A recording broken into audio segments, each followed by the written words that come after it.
Hey, just thought I'd check in and let you know that things seem to be going great. That's the way you're playing. Well with the media. Keep it up, and there'll be more good things to come. Whoa! Hey, look at that. Leveled up. Whoa! Hey, look at that. Leveled up.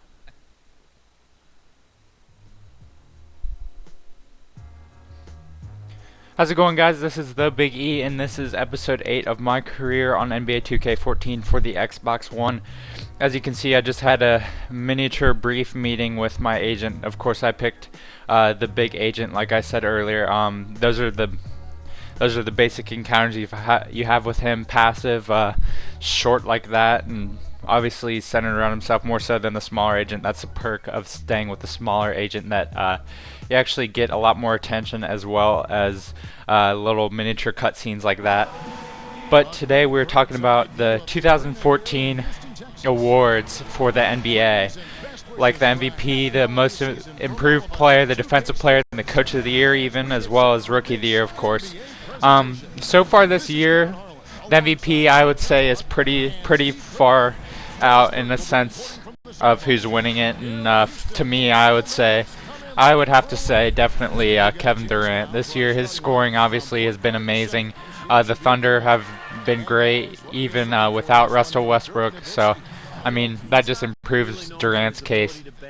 LeBron, of course, had a huge run there for about a month or so, but lately the Heat have been struggling a lot. I believe they've lost 7 out of their last 11, or something bad like that. So obviously, that being said, LeBron's case for MVP is weakened dramatically. Paul George, he was a front runner for MVP for the first couple months of the season even.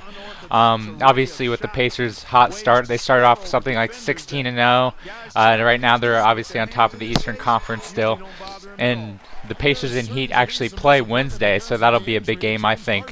I think the Heat, especially LeBron and Bosh, will be looking to get back and to hopefully get a win and get a little run going before the playoffs start, because like they usually do, like last year, of course, they had a 27-game win streak, which was really impressive. Obviously, it ended in Chicago, because Chicago always has Miami's number on terms of how to shut down LeBron somewhat, how to shut down Bosh and use Dwayne Wade to their own advantage, really, by forcing him to dominate the ball, which he's not used to doing with LeBron and Bosh.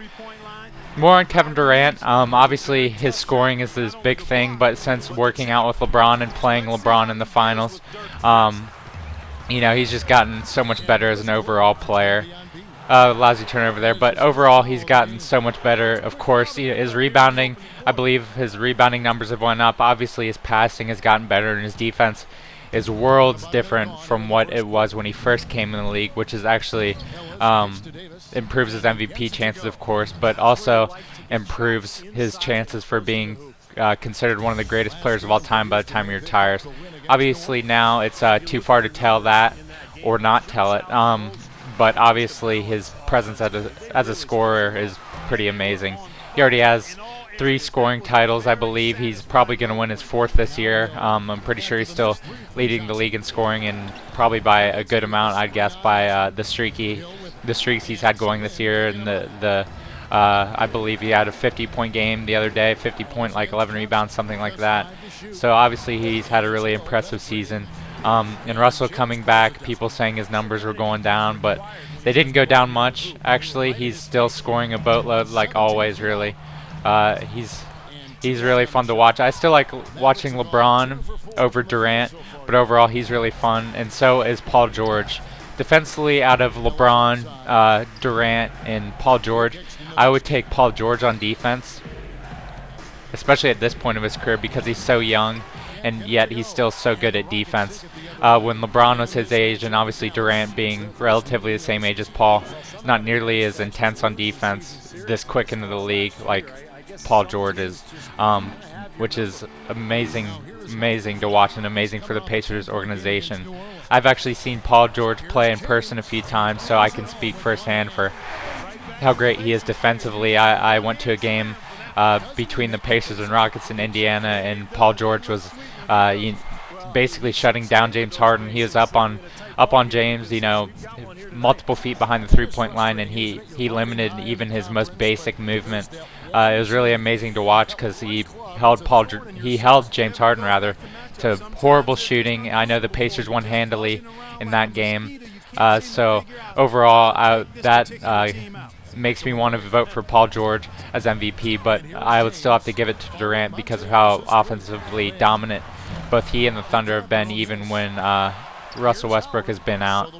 So really, that's enough said there for MVP.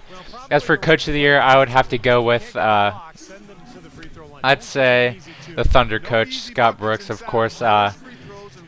Just because of how successful, again, they were while Westbrook was out, and a lot of that is tribute to Durant. Defensive Player of the Year right now, I'd say that's hard to say. I don't think there's a clear front runner. There's a case for Dwight Howard because he's having a healthy season again. LeBron not so much, obviously, because of the Heat struggles this season.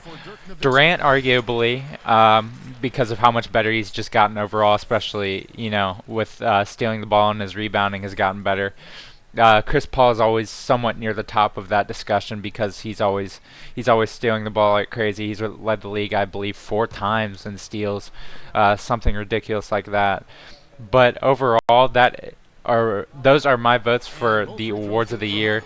Like MVP, I'd give to Kevin Durant. Most Improved Player, that could arguably be Durant also. Defensive Player of the Year, I'd say probably Dwight Howard again. And Coach of the Year, I'd either say Scott Brooks or Frank Vogel for the Indiana Pacers. But for now, that is it for episode 8 of my career NBA 2K14 on the Xbox One. Thank you guys for watching, and feel free to subscribe for more videos.